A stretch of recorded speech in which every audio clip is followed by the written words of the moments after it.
Assalamualaikum warahmatullahi wabarakatuh. Allahumma sholli ala Sayyidina Muhammad wa ala ali Sayyidina Muhammad. Pemirsa yang dirahmati Allah, marilah kita simak ceramah dari Kiai Haji Abdullah Gimnastiar dengan tema 4 ciri orang yang tidak tersentuh api neraka. Sebelumnya marilah kita perbanyak sholawat minimal 1000 kali sehari, agar hidup kita penuh barokah dan mendapatkan syafaat kelak.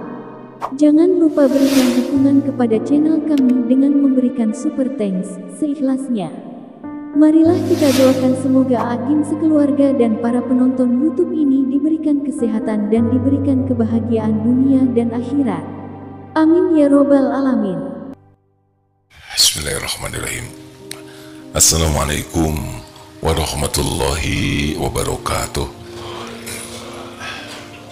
Alhamdulillahi rabbil alamin. Alhamdulillahilladzi anzala sakinah fi qulubil mu'minin liyazdadu imanan ma'a imanihim. Allahumma sholli ala sayyidina Muhammad wa ala alihi wa ashabihi ajma'in.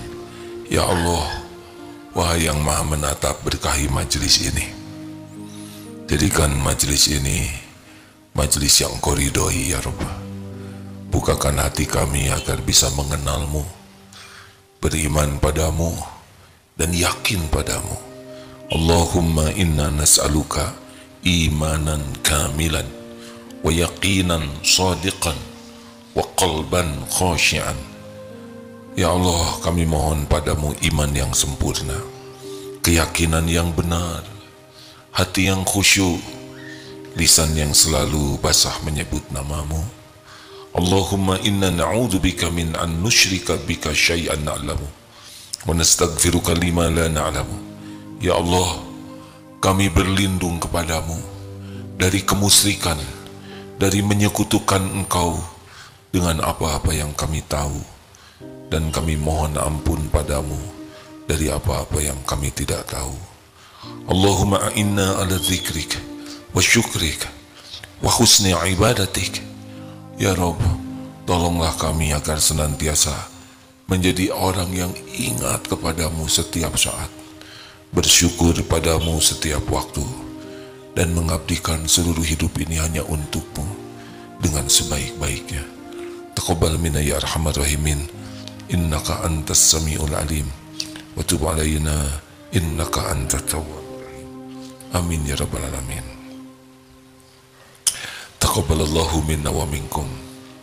Semoga Allah menerima semua amal-amal dan mengampuni semua dosa kita.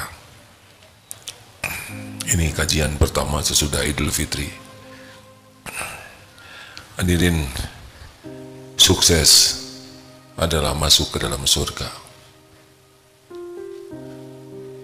Tidak ada artinya orang mengatakan sukses dalam hal apapun kalau toh jadi ahli neraka.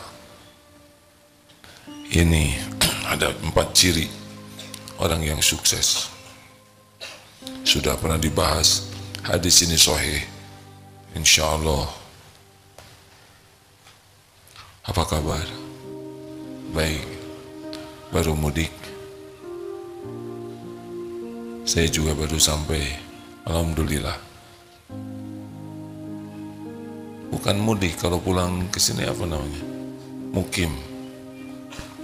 Baru pulang dari Perth, Australia, menengok pesantren di sana dan masjid. Alhamdulillah, Allah menakdirkan makmur masjidnya. Hadis ini Imam At-Tirmidzi dan Ibnu Hibban disahihkan oleh Al-Albani. Abdullah Ibnu Mas'ud radhiyallahu anhu qala Rasulullah sallallahu alaihi wasallam, ala ukhbirukum biman tahrumu alaihin nar. Maukah engkau kuberitahu orang yang diharamkan tersentuh api neraka? Masya Allah. Qalu bala ya Rasulullah, tentu saja wahai Rasul. Qala kullu hayyinin layyinin qaribin sahlin. Hayyin, layin, qarib, sahl. 4 ciri orang yang tidak tersentuh api neraka. 4 ciri orang yang sukses. Hayyin. Seperti apa hayyin? Oh, bagi akhwat yang belum punya suami, 4 ciri. Ini kalau ada ikhwan yang punya ciri ini, terima kalau melamar ya, tapi kalau tidak melamar ya sabar.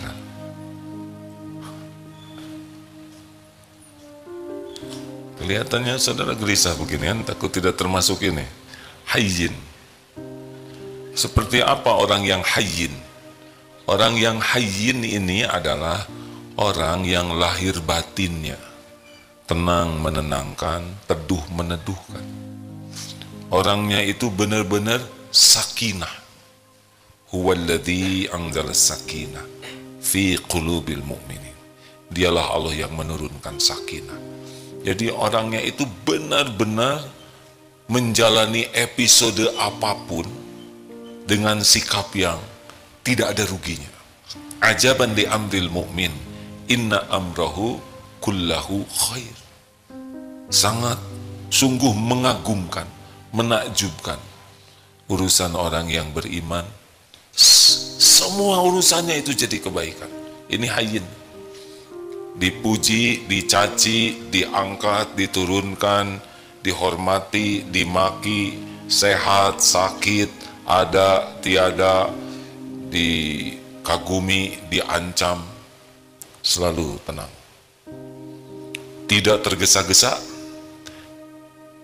tidak emosional, semuanya serba terkendali. Di dalam berbicara, dalam bersikap. Dari mana? Hayyin ini dari mana? Orang akan memiliki hayyin ini kalau tauhidnya bagus. Orang yang tauhidnya bagus, la ilaha illallah, itu Allah akan turunkan pribadi yang sangat mantap. Orang yang bertauhid itu yang bagaimana? Orang yang semua aktivitas hidupnya diniatkan sebagai ibadah kepada Allah. Tidak ada yang dituju dalam hidupnya selain keridhaan Allah, pahala di akhirat kelak. Orang yang hayyin itu orang yang tidak berharap dari makhluk untuk kepentingan dirinya kecuali hanya berharap dari Allah. Ikhlas, tawakal. Syaitan tidak bisa menggelincirkan mukhlasin dan mutawakilin. Orang yang hayyin itu benar-benar bahagia dalam hidupnya, memancar.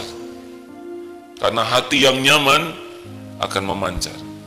Rasulullah SAW adalah orang yang sempurna tauhidnya. Semua nabi mengajarkan tauhid. La ilaha illallah. Allahu ahad. Allahu samad. Lam yalid wa lam yulad wa lam yakul lahu kufuwan ahad. Semakin hati ini berharap dari selain Allah, berharap dipuji, berharap dikagumi, berharap dicintai, berharap dibalas budii, semakin kesibukan kita hanya mengharapkan sesuatu dari makhluk, semakin tidak hayyin. Orang banyak mudah gelisah, mudah jengkel, mudah marah, mudah kecewa kalau berharap dari makhluk. Kalau berharap dari Allah, hasbunallah wa ni'mal wakil, ni'mal maula wa ni'man nasir, hasbiyallahu la ilaha illa huwa alaihi tawakkaltu wa huwa rabbul arsyil azim. Kalau hati ini benar-benar hanya Allah yang diharapkan, apa yang dilakukan hanya karena Allah, apapun hanya bersandar kepada Allah. Hakul yakin Allah yang maha tahu akan menurunkan ketenangan. Ala bizikrillah tatmainnul qulub. Camkan, hanya dengan ingat Allah hatimu akan tentram. Fadhkuruni adzkurkum washkuruli wala takfurun. Makin ingat kepada Allah, Allah ingat kepada kita secara spesial. Alhamdulillah. Periksa hati. Setiap kali gelisah, periksa. Pasti sedang berharap, bersandar, bergantung kepada selain Allah. Periksa. Jadi orang yang diharamkan tersentuh api neraka adalah orang yang tauhidnya benar, ajak, bersih, mantap.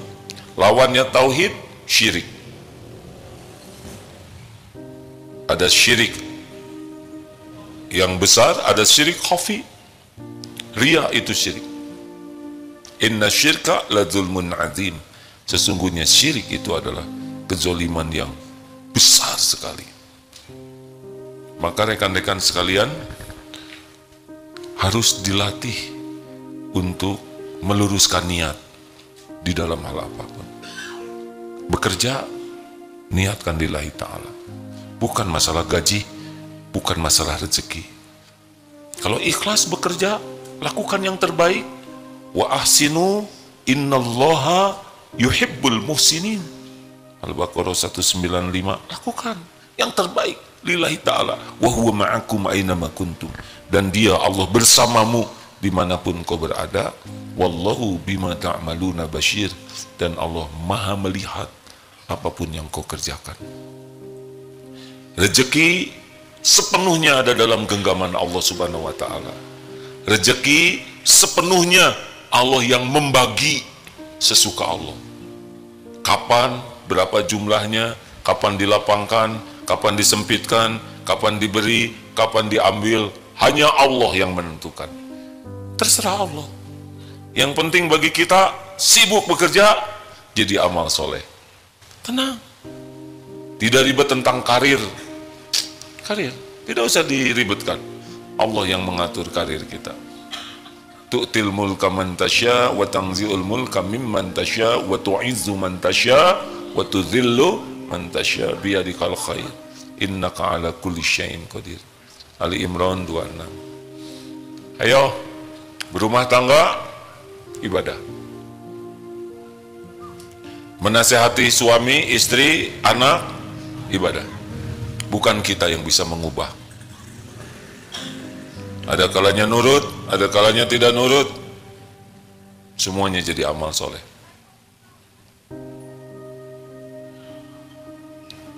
Ayo rekan-rekan sekalian, luruskan niat. Kuliah, mau cari gelar. Kuliah adalah ibadah. Belum tentu di wisuda. Mungkin mati kita sebelum di wisuda, meninggal. Berapa banyak yang meninggal sebelum di wisuda? Bagi kita, kuliah adalah ibadah. Niatnya cari keridhaan Allah, caranya benar. Sama, bekerja, berumah tangga, apapun yang kita lakukan. Kalau niatnya karena Allah, mencari keridhaan Allah, dan di jalan Allah, tenang. Tapi kalau ingin dipuji, ingin diakui, ingin dikagumi, ingin dihormati, ingin dicintai, ingin dibalas budii, itu dunia sakit hati. Periksa. Kalau sedang galau, pasti berharap sesuatu dari makhluk. Berharap dari Allah, pemilik segala-galanya. Ma'asabaka min hasanatin famin Allah. Tidak ada kebaikan yang bisa datang kepada kita kecuali dari Allah. Bergabung jin dan manusia, semua nih akan memberikan kepada kita satu butir kurma. Allah tidak kehendaki, tidak ada. Tidak terjadi. Allah pemilik semua karunia. Mau jadi ahli surga? Berhentilah bersandar kepada makhluk. Itu yang membuat hidup ini tidak bahagia, karena Allah tidak suka kita ria. Hayyin itu orang yang bertauhidnya orang yang ikhlas. Latih terus hadirin, tidak punya pilihan. Bahagia itu hanya ada pada keikhlasan. Makin ikhlas, makin bahagia. Ada tauhid rububiyah, yakin Allah yang menciptakan, Allah yang menghidupkan, tidak ada selain Allah. Tapi tauhid uluhiyah, kita benar-benar ikhlas mengabdikan apapun yang kita lakukan hanya agar Allah ridho. Nyapu mencari keridhaan Allah, mandi mencari keridhaan Allah, nolong orang mencari keridhaan Allah, masak mencari keridhaan Allah, ngantar anak sekolah, semuanya niatnya cuma satu, berbuat baik ke istri, berbuat baik ke suami, bukan untuk dikagumi, supaya Allah ridho saja. Berbakti kepada orang tua, bukan karena orang tua baik ke kita, bukan. Kita berbakti ke orang tua karena Allah suka. Berhenti mengharap apa-apa dari makhluk. Rasakan saja hadirin. Tenang. 2. Layyin. Orang yang layyin itu adalah orang yang lemah lembut, sopan santun. Ini sudah sangat ikhlas, terkendali, terjaga, al-anah dan al-hilm, tidak tergesa-gesa, tidak emosional tuh. Nah, kalau layyin itu datangnya dari mana? Kalau tadi dari tauhid, kalau layyin datangnya dari sifat rahmat. Rasulullah SAW, wa ma arsalnaka illa rahmatan lil alamin. Nah, jiwa yang penuh kasih sayang inilah yang akan melahirkan sikap lemah lembut, sopan santun. Lihat saja, ibu sayang ke anak, dibelai, dipeluk. Sayang ke binatang, dibelai, dipeluk. Benar? Kelembutan sikap itu lahirnya dari kasih sayang. Fabima rahmati minallah lintalahum walau kunta faddan ghalidhal qalbi lan faddu min haulik fa'fu anhum wastaghfir lahum wasyawirhum fil amr fa idza azamta fatawakkal 'ala Allah innallaha yuhibbul mutawakkilin. Hanya dengan rahmat Allah, wahai Muhammad, engkau bersikap lemah lembut. Sekiranya engkau bersikap keras dan berhati kasar, lan faddu min haulik, orang menjauh dari sekeliling. Maafkan, mohonkan ampunan, dan bermusyawarahlah dengan mereka dalam urusan itu. Apabila engkau sudah bulat tekad, fatawakkal 'ala Allah, pasrahkan kepada Allah, tawakal ke Allah.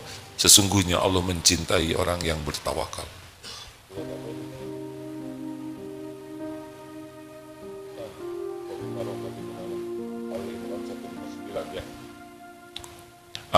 Bagaimana supaya hati ini bisa kasih sayang?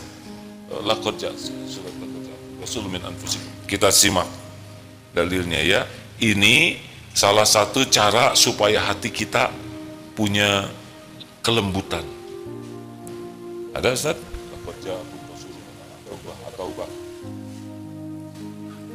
Ustaz Fuad atau bacain Ustaz? Sok, udah lama tidak dengar suara Ustaz Fuad ngaji. Padahal Ustaz ada? Ya ada lah, nggak mungkin nggak ada ya. A'udzu billahi minasy syaithanir rajim. Laqad ja'akum rasulun min anfusikum azizun 'alaikum azizun 'alaihi ma 'anittum harisun 'alaikum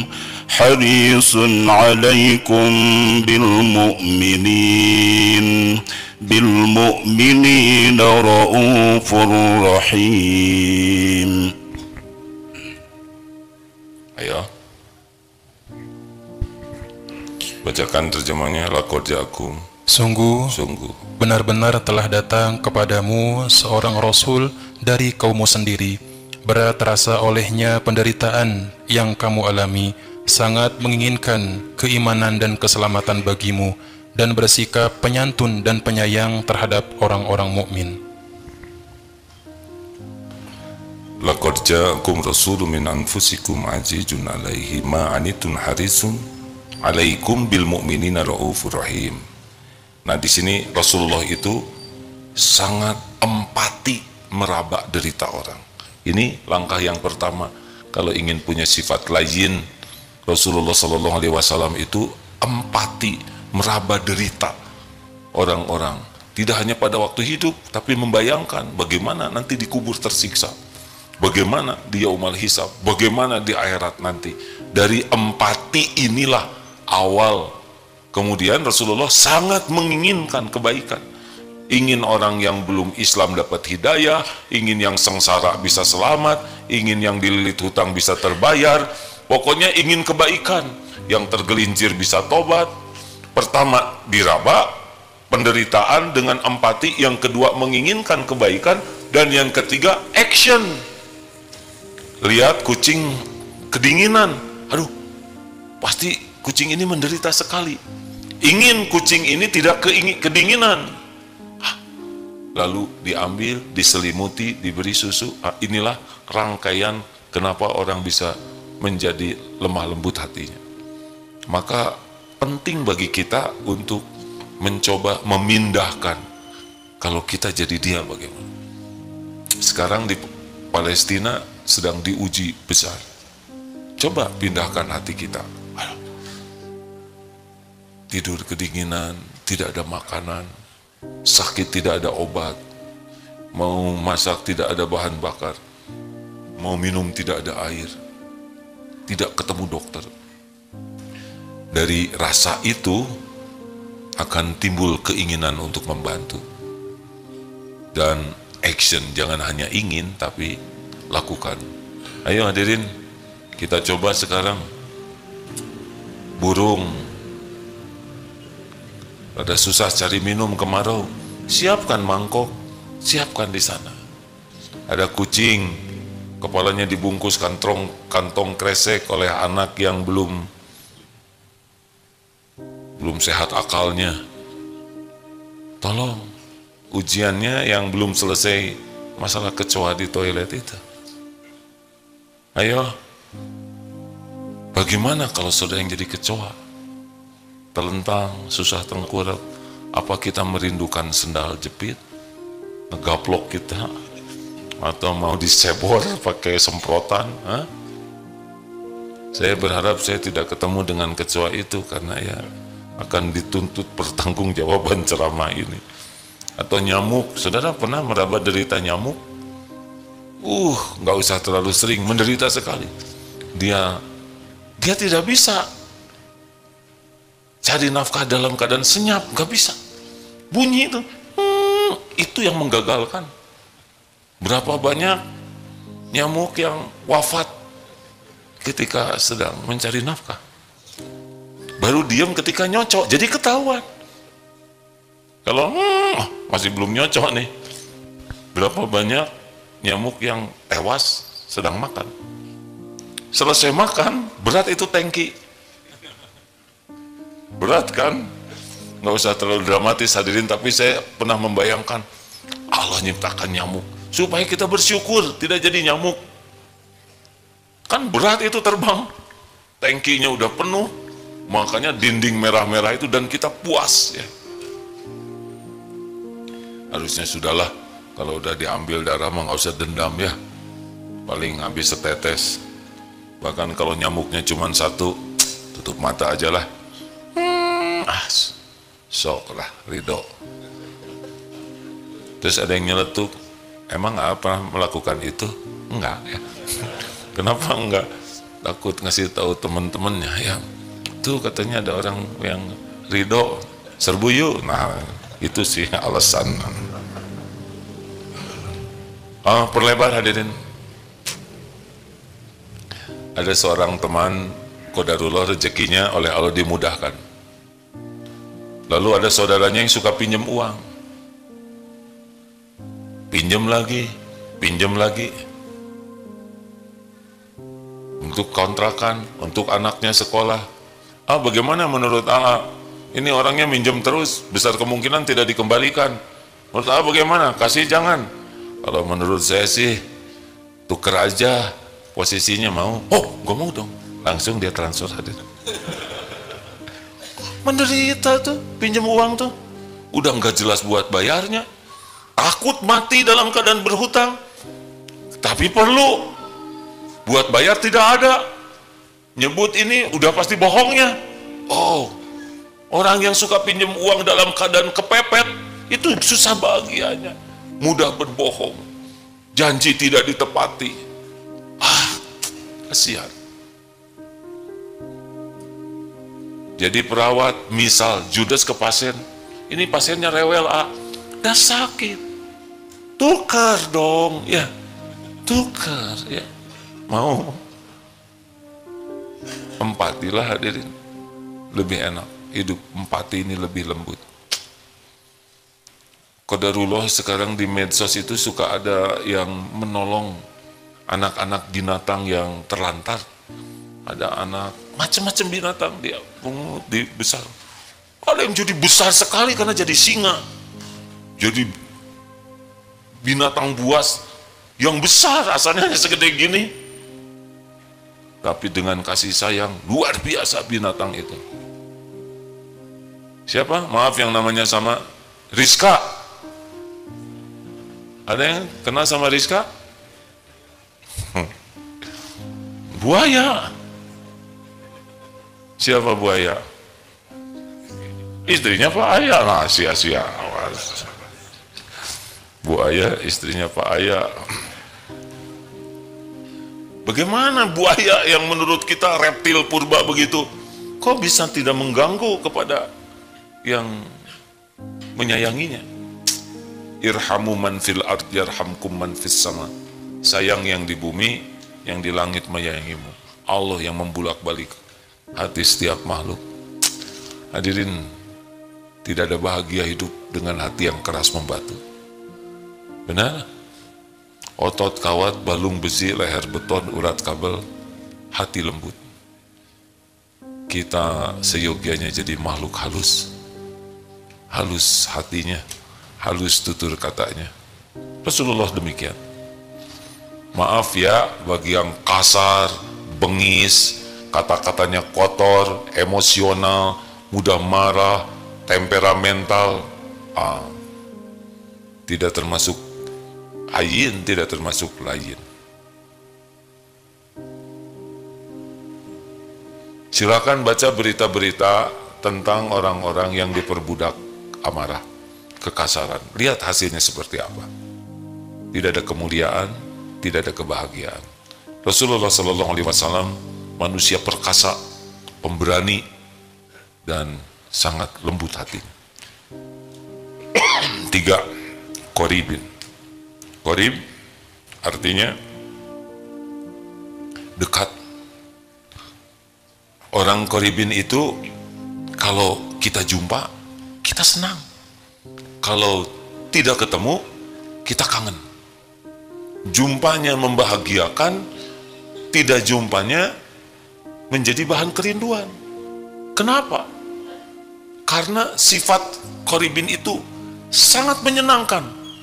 Dari mana qorib ini? Kenapa orang bisa akrab, bisa hangat, menyenangkan? Rasulullah demikian, sallallahu alaihi wasallam. Bertemu dengan yang ngebodor, Rasulullah ikut apa? Bukan ikut ngebodor, ikut fokus. Rekan-rekan sekalian, ini pengajian pertama. Masa sahabat kebodor Rasulullah ikut? Bukan. Rasulullah ikut tersenyum. Jadi tidak baur, jangan sampai orang terpingkah-pingkah. Tidak. Empati. Kan kasihan sudah ngebodor nggak ada yang ngerespon, ya kan? Nggak kayak kita lagi ceramah ngebodor cuma kita sendiri yang ketawa. Ada cerita yang mengagumkan, Rasulullah ikut takjub. Jadi yang cerita tuh bahagia. Ada cerita yang menyedihkan, Rasulullah ikut prihatin, hadir. Pernah ada seorang budak hitam, tiba-tiba ditutup matanya dari belakang. Siapa nih? Pas dilihat, Rasulullah SAW. Ya tentu saja saya tidak menganjurkan, ya setiap orang dibekap dari belakang. Sunnah nih, tunggu. Diundang orang kaya, datang. Diundang fakir, diajak makan di rumah, datang. Naik unta bagus, ayo. Naik kuda hebat, ayo. Naik keledai tanpa pelana, Masya Allah. Pada waktu penaklukan Mekah, 10.000 pasukan terbesar pada waktu itu. Di mana Rasulullah SAW? Apakah di depan dengan pengawal? Tidak, ternyata di tengah-tengah naik keledai dan dengan pelana apa adanya. Tidak naik kuda gagah dengan perangkat yang menunjukkan panglima terhebat. Tidak. Tawadu saja. Beres-beres di rumah, nyapu, sendalnya rusak, dijahit sendiri. Kalau pergi ke pasar, bawa sendiri belanjaannya. Tidak mau dikawal-kawal yang menunjukkan seperti orang yang harus diperlakukan spesial. Kalau ada tamu, beliau duduk, buka jubahnya untuk alas duduk. Kalau mau salaman, beliau mengasongkan tangan duluan. Tidak dilepas tangannya sebelum orang melepaskan. Kalau ada tamu, beliau tidak berpaling sebelum tamunya pergi. Setiap orang senang. Setiap orang senang. Tahu kuncinya Qoribin? Setiap yang berjumpa dengan Rasulullah SAW, pikirannya sama. Tahu apa hadirin? Saya adalah orang yang paling spesial di sisi Rasul. Tiap orang perasaannya begitu. Mengapa? Karena Rasulullah memperlakukan setiap orang spesial. Jadi tiap Rasul itu suka sama saya. Tahu dari mana kuncinya? Dari tawadu. Hayyin dari tauhid, layin dari rahmah, qorib dari tawadu. Jadi orang yang rendah hati itu lawannya adalah takabur. Orang takabur itu cirinya dua, batarul haq wa ghamtun nas, menolak kebenaran dan menganggap remeh, meremehkan orang lain. Kalau tidak salah Imam Hasan Al-Basri, semoga Allah merahmati beliau, orang yang tawadu itu tidaklah keluar dari rumah, tidaklah melihat orang Islam lainnya yang lebih rendah dari dirinya. Jadi kita memandang saudara kita itu tidak memandang lebih rendah dari kita. Cari untuk kita tetap menghormati orang. Masih muda, dosanya pasti lebih sedikit dari saya. Iya kan? Ya tapi anak muda sekarang sedikit juga paten. Itu tidak akan jadi baik. Sedikit yang kita pegang, patennya urusan beliau. Lihat yang sudah senior, ini dia nih, udah tua. Berarti dosanya lebih banyak. Berarti amalnya lebih banyak, sholatnya sudah lebih banyak, melalui Ramadannya lebih banyak dari kita, zikirnya lebih banyak, sedekahnya lebih banyak, langkah ke masjidnya lebih banyak, gak akan kekejar oleh kita kan? Lihat yang tergelincir, ditangkap, siapa tahu inilah yang mengantarkan taubat nasuha. Berapa banyak yang berlumur dosa, ditangkap dan dipenjara, malah jadi baik. Bahkan ada ibu-ibu hafal Quran sesudah dipenjara. Kenapa ibu-ibu ini belum hafal Quran? Karena yang ngejebak. Enggak, belum menghafal maksud saya. Siapa yang nyeletuk belum dipenjara? Tapi saya akui pertanyaan itu mengandung unsur-unsur jebakan. Astagfirullah, tetap yang tanggung jawab saya ya. Harusnya langsung ngapalin gitu ya, pakai penjara segala. Lihat orang sakit itu nggak bisa ke masjid, siapa tahu penderitaannya, sakitnya itu yang menggugurkan dosanya. Melamar kerja tidak ada yang nerima, melamar calon istri pada ditolak, gak bisa kemana-mana. Siapa tahu beliau ini habis dosanya, digugurkan tiap waktu dengan kesulitan seperti itu, yang mungkin lebih bersih dari kita. Kan ahlul musibah di akhirat nanti surganya tinggi sekali, kita bisa iri tuh. Tahu begitu, mending saya di dunia diiris-iris aja. Saking hebatnya gugur dosa dengan kepahitan. Itu mah tukang jualan sana sini, jualan jublek, awet, 7 turunan nggak habis-habis, tahu jublek. Siapa tahu pahalanya besar karena beliau menafkahi keluarganya, merawat istrinya. Kita tidak tahu. Nggak ada gunanya kita meremehkan orang lain. Kita tidak tahu posisi setiap orang. Siapa tahu air mata tobatnya lebih banyak. Siapa tahu setiap waktu istighfarnya lebih dari kita. Benar? Siapa tahu lebih berbakti kepada orang tuanya daripada kita. Siapa tahu dia lebih sabar dengan perilaku suaminya yang belum baik, dan dia sabar sekali, dan itu yang mengangkat derajatnya. Ini anaknya 3, ada seorang ibu di Cimahi, anaknya 3, tiga-tiganya punya keterbatasan fisik dan mental. Suaminya meninggal. Mungkin orang ada yang meremehkan, tapi boleh jadi di sisi Allah inilah calon bidadari surga. Dititipi anak yang 3-tiganya secara duniawi hanya jadi beban, tidak membesar, mau jadi apa? Karena kemampuan berpikir, bersikapnya tidak seperti anak-anak pada umumnya. Tapi Allah pasti punya perhitungan sendiri. Mungkin dihina oleh tetangganya, diremehkan, ditertawakan, rontok itu dosanya. Stop meremehkan siapapun. Kepala daerah itu mengaco.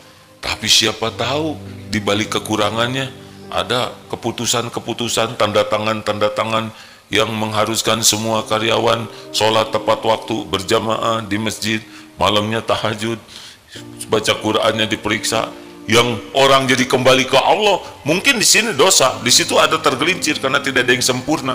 Tapi boleh jadi kebaikan yang dilakukan, keputusannya itu masif, bisa menurun terus ke anak-anak, cucu, menjadi lebih baik. Pernah dulu ada seorang komandan PM, pas dilihat para yang gagah-gagah itu, motoris itu lagi pada belajar baca Quran. Saya tanya, komandan itu diapakan? Mumpung saya jadi komandan A, mereka belum pada bisa ngaji, saya perintahkan belajar ngaji. Mereka kan suatu saat pasti kembali ke penciptanya. Mudah-mudahan kalau saya nggak jadi komandan, nggak bisa merintah begini. Udah pensiun, sudah tua, mungkin ada dosa, tapi kebaikan yang ikhlas insya Allah. Udahlah, nggak usah meremehkan siapapun. Benar? Terakhir, sahal, mudah. Dari mana datangnya mudah? Dari tadi lagi, yang betul hadirinnya. Datangnya mudah dari sabar.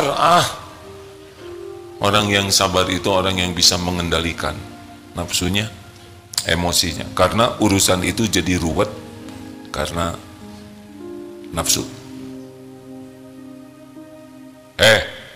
Monyet loh. Ada yang nyebut monyet ke kita. Sederhana sekali ya kan? Monyet lu. Kita monyet bukan? Berarti jawabannya apa? Bukan. Monyet lu. Bukan. Selesai ya kan? Kenapa pakai emosi? Saya nggak terima disebut monyet. Ya udah tinggal sebut aja bukan. Sederhana bukan? Teori. Pernah dulu juga ada yang nyebut monyet, aduh, yang kebayang tuh dongkrak. Astagfirullah. Tapi zaman dulu yang membuat kita jadi nyebut nying itu apa? Itu karena nafsu. Padahal kalau nggak pakai emosi mah tenang ya. Kita dihina, kita marah bukan karena penghinaan. Kalau kita dengar penghinaan orang ke kita itu, simak baik-baik. Itu cetek, tidak ada apa-apanya dibanding dengan kehinaan kita yang sesungguhnya, yang Allah tutup-tutupi. Benar? So, silakan kalau saudara pernah dihina orang, dengar, lalu bandingkan dengan kebusukan kita yang tidak diketahui dia, tapi Allah pasti tahu, dan dia tidak nyebut-nyebut karena dia tidak tahu. Gak ada apa-apanya, gak ada apa-apanya sama sekali. Hei, bodoh lu, menghina bukan? Fakta. Kita tersinggung karena merasa pintar. Jangan banyak omong, tahu? Itu kan bukan penghinaan, itu kenyataan. Kenapa tersinggung? Hanya disebut banyak omong. Dia tidak tahu kita banyak hutang, banyak cicilan, banyak aib, banyak dosa, banyak ketombe, banyak bekas bisul. Banyak sekali yang tidak diketahui orang. Makanya kalau ada orang menghina, kita harusnya bersyukur, karena penghinaannya sangat cetek. Yang membuat ribet itu adalah yaitu nafsu. Makanya orang yang bisa tidak tersentuh api neraka, orang yang paling hilm dan al-ana, paling bisa mengendalikan diri, alladzi yamliku nafsahu indal ghadab la taghdab walakal jannah. Rekan-rekan sekalian, jangan merasa keren ya. Ada masalah, udah gua selesaikan aja. Wis, mau kemana gua? Tenang, gua tenang ya.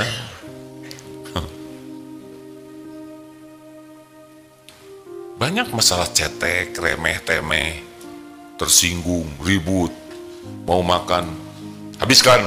Ini juga udah habis. Nurut sama orang tua, mau ngapain? Kenapa harus marah-marah begitu? Ya, saya suamimu, kata istri. Ya iya mas, masa lupa? Ini ibumu nak, ini ibumu. Ngomong ke anak, anak kan mikir, kenapa ibu ya? Jadi lupa, ibu yang hamil, ibu yang melahirkan kalian, ibu yang menyusui. Perlu nggak bicara begitu? Dan mungkin kata anak tuh, atuh siapa suruh ibu kan? Tapi janganlah dosa mikir gini. Udah garisnya kita lahir. Tapi mau apa? Makanya hadirin sekalian, buatlah lebih sederhana, lebih simple, proporsional ya.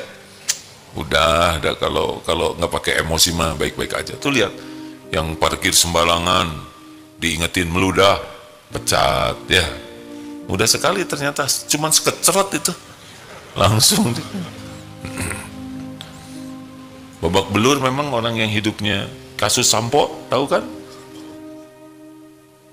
Mayor Jenderal termuda itu 46 tahun kalau nggak salah, tercepat.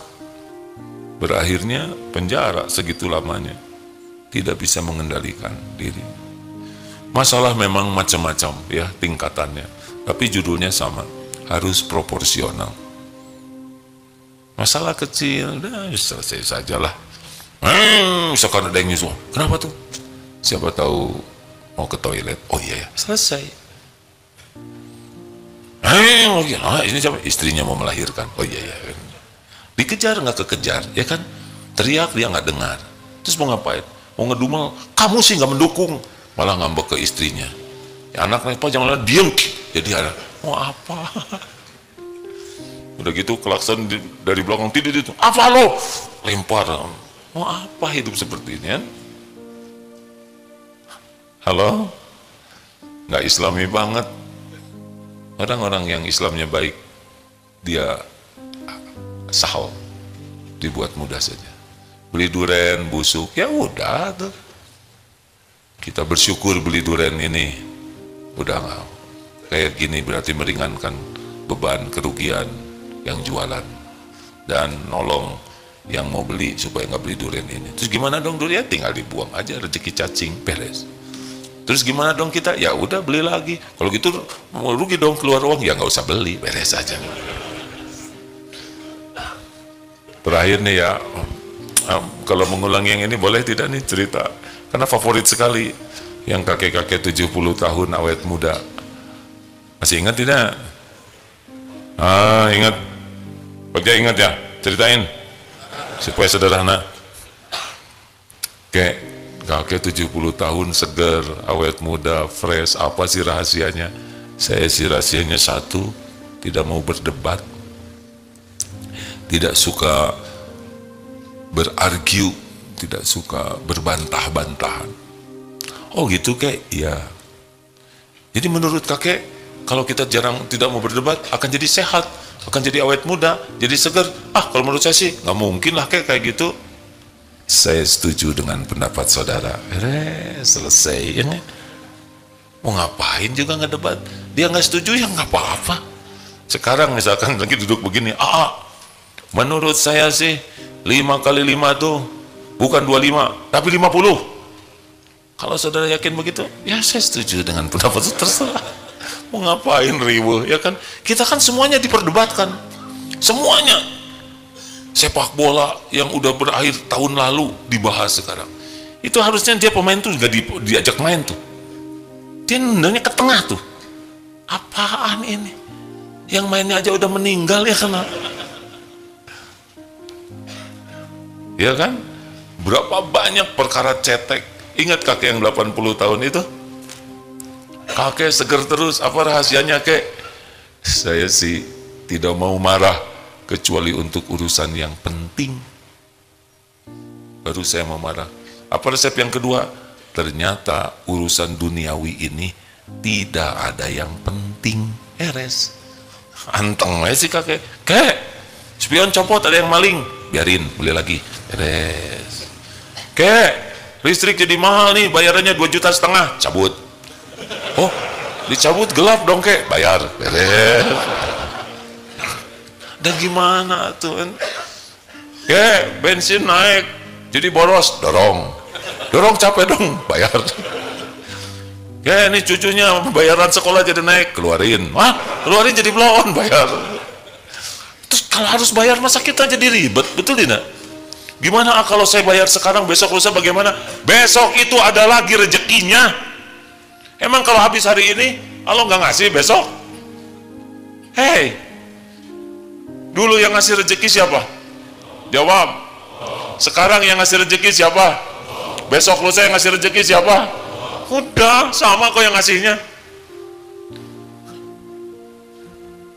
Habis ke Allahnya nggak serius sih. Kita kan nggak jelas, nggak tahu rezeki kita, betul tidak? Begitulah.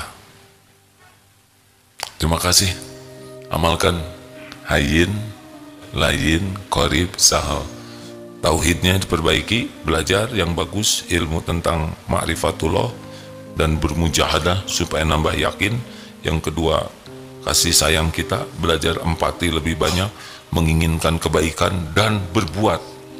Yang ketiga, jangan merasa lebih dari orang lain, selalu rindu nasihat, kritik, masukan apapun yang membuat kita bisa jadi lebih baik. Itu akan jadi humble, tawadu. Dan yang keempat, bermujahadalah mengendalikan nafsu kita.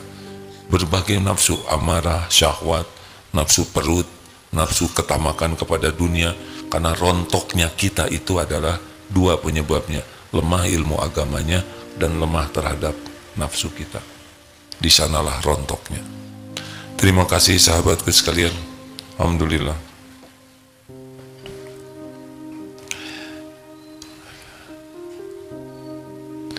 Ini termasuk yang sisa-sisa mudik atau bagaimana? Yang nggak keterima di kampung halaman kan?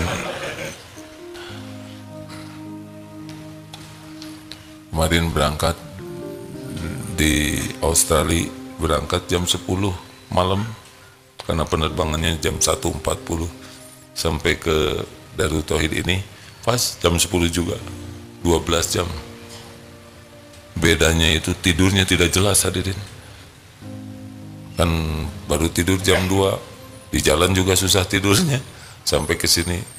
Bagaimana cara bayangkan saudara kita yang di Palestina itu benar-benar bom berjatuhan tiap waktu, dingin. Memang meraba derita orang akan lebih meringankan apa yang kita rasakan.